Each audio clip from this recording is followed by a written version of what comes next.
عالم بالدين فخر وابتهاج مثالا حاملا دين الرشاد أحمد شيخنا نورا لنا فقيها طائعا رب العباد أحمد شيخنا نورا لنا فقيها طائعا رب العباد أسست فينا خير أخلاق الرسول غرست فينا حبه فوق الفؤاد يا صاحب القرآن والنهج القويم يسوع بك الإسلام فخرا وعلا.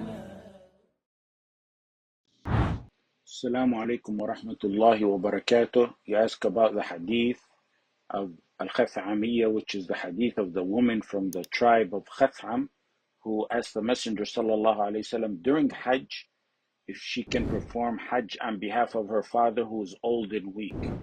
And the Messenger sallallahu alayhi wasallam said yes. But in the hadith, the Messenger sallallahu alayhi wasallam was riding with al-Fadl, who's the cousin of the Messenger sallallahu alaihi wasallam, the brother of Abdullah ibn Abbas. He started looking at that woman who was asking, and she started looking at him until the Messenger sallallahu alaihi wasallam turned al-Fadl's face away from her.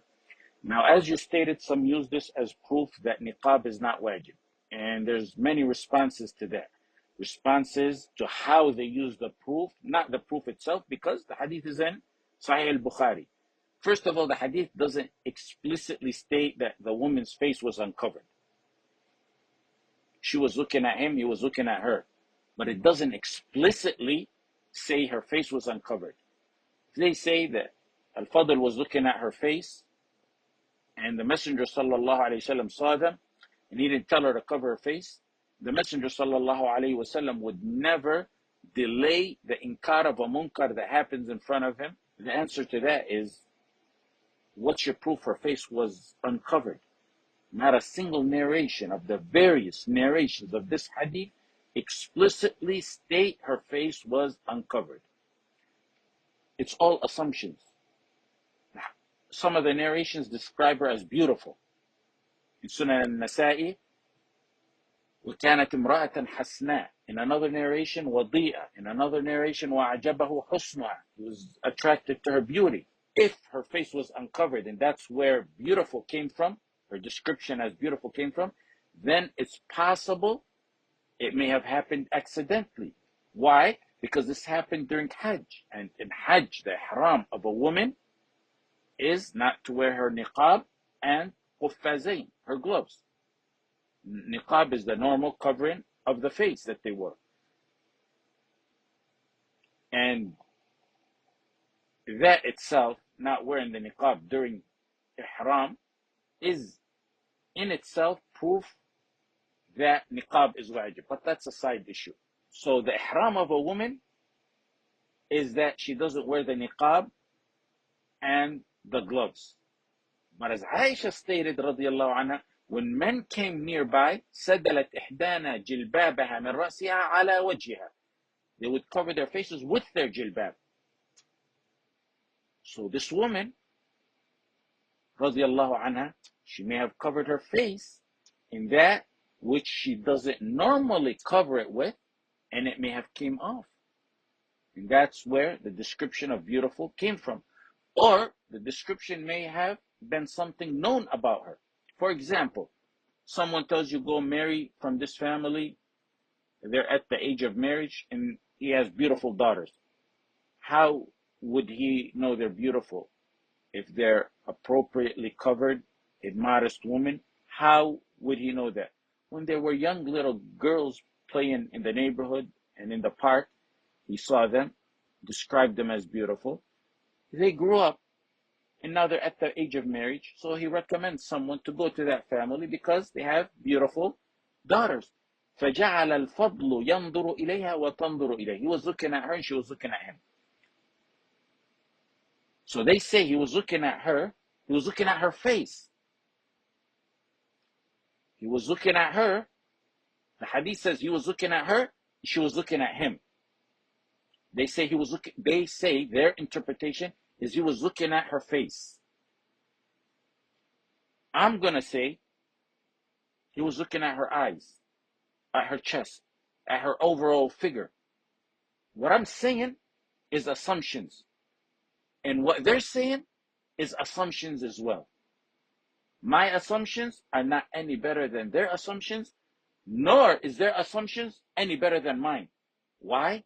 Because the various narrations do not specifically, explicitly say that the face was uncovered. وَأَعْجَبَهُ حُسْنُهَا.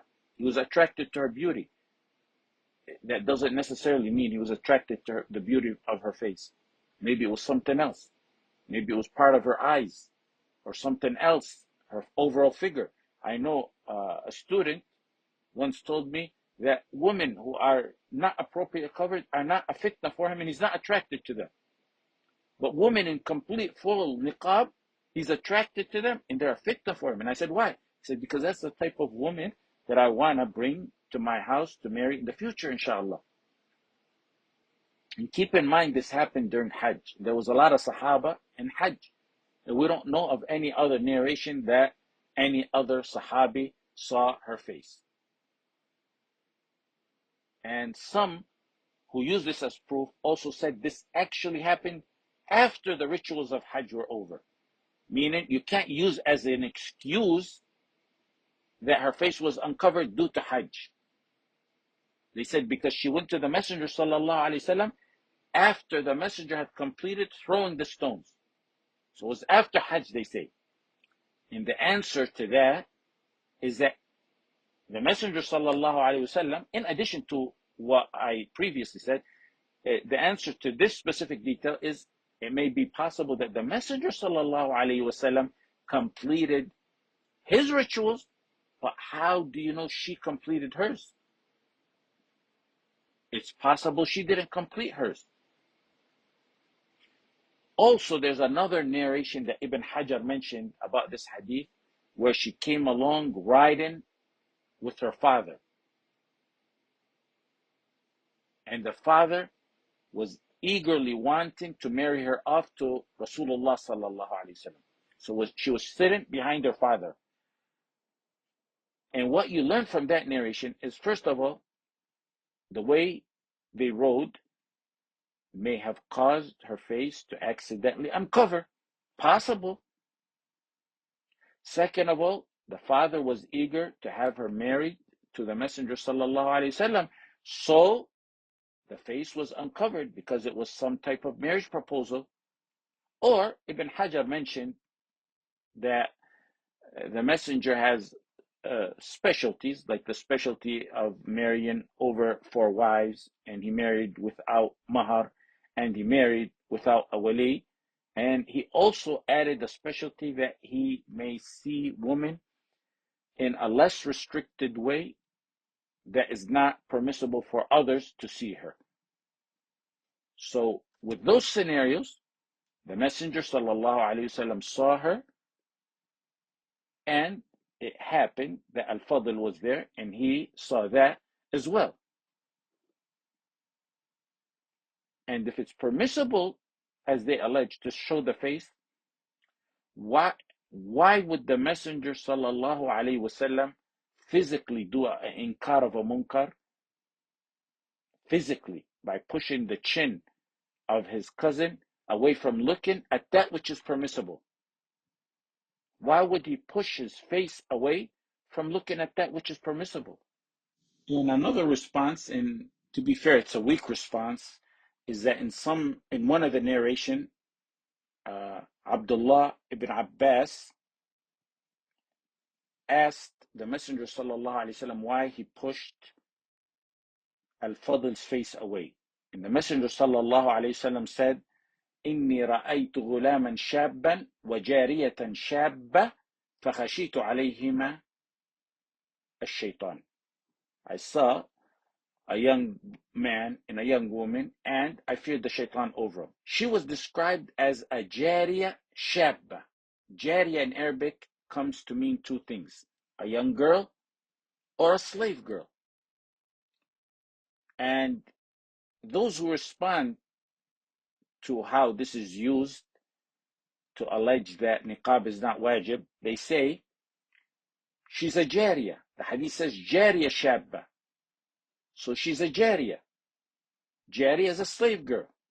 The Islamic ruling on their dress code is much more relaxed than a free woman's dress code is.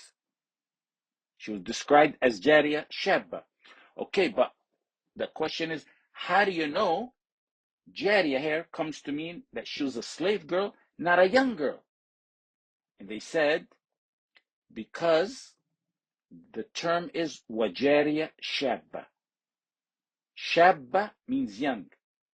If you say jariyah, as in being young, you're basically saying young, meaning it would be something like redundant to mention it twice.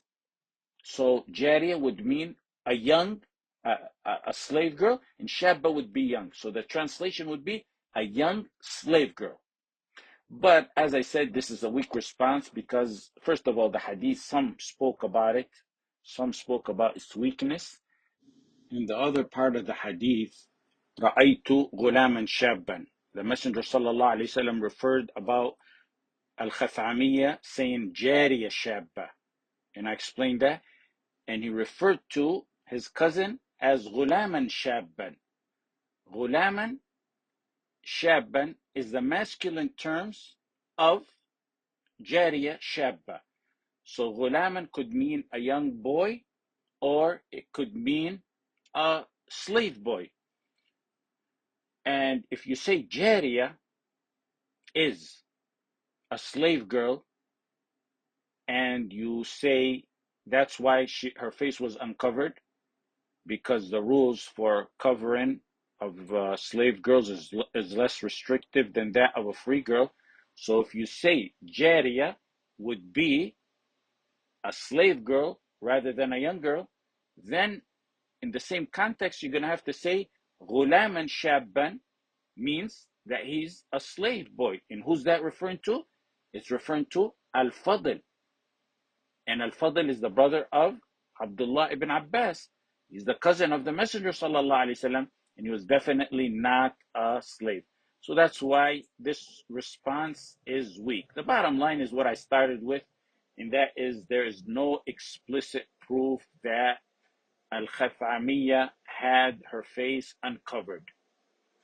And if two people get in a dispute about this matter, they're using it to say that niqab is not wajib, and like us who respond to that, this is among the mutashabihat.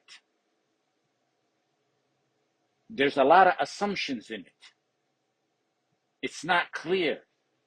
It's not clear for those who use it as proof to indicate niqab is not wajib.